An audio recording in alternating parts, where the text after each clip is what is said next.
נשים, אחיות, הגיע הזמן להזדקף ולהודות שאנחנו מחזוריות. קוראים לי דיאנה לם, אני ישראלית שגרה בקליפורניה כבר קרוב ל-30 שנה. אני נוסעת בעולם ומלמדת נשים להכיר את הווסת שלנו, את המחזוריות שלנו כמקור הזנה פנימי, כמצפן שלנו. כנשים אנחנו מעגליות, אתאיסטיות, יהודיות, נוצריות, מוסלמיות, ימניות, שמאלניות, מה שלא נהיה ואיך שלא נגדיר את עצמנו, כולנו מעגליות. כולנו חוות וסת כל חודש. וסת היא הדם היחיד שזורם כדי להעניק חיים, לא כדי להרוג. אנחנו יודעות כמה דם נשי נשפך לשווא עכשיו. בואו נתאחד מסביב לדם שמעניק חיים ושמחבר אותנו מעבר לכל ההבדלים. אני אגיע לארץ ביולי לקראת השקת ספר שלי לנערות שנקרא ילדה, נערה, אישה, מדריך לקבלת הווסת הראשונה באהבה, שתורגם לעברית בידי לימור בריף, מנהלת רוז פאדס, והחדשות המשמחות ופורצות הדרך הוא שתורגם לערבית בידי היבה שרים סלמן, והוא נמצא בשלבי הדפסה, וכשאני אגיע הוא כבר יהיה מודפס.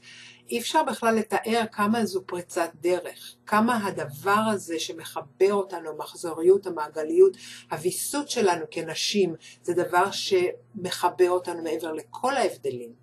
החזון שאני מביאה הוא שבירת הטאבו לגבי הווסת. אני רוצה להפקיע אותו מהטאבו החברתי ובוודאי מן הטומאה הדתית.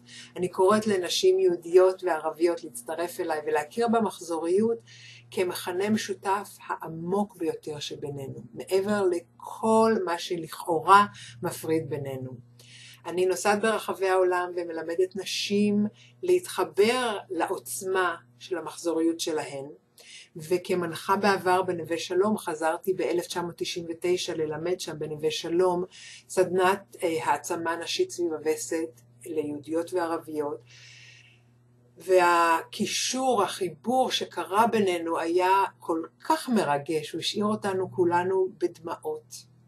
ב-99 הייתה פריצת דרך מקומית. אני מאמינה שעכשיו הגיע הזמן לפריצת דרך בקנה מידה ארצי. נשים עושות שלום, הן לא עוצרות עד הסכם מדיני, אבל אנחנו רוצות להביא את המחזוריות, את תודעת הקישור שלנו כנשים לתודעה שמתקדמת. המחזוריות והווסת זה אחת החזיתות האחרונות של הנשיות המודעת, שעדיין לא מוארת באור של תודעה.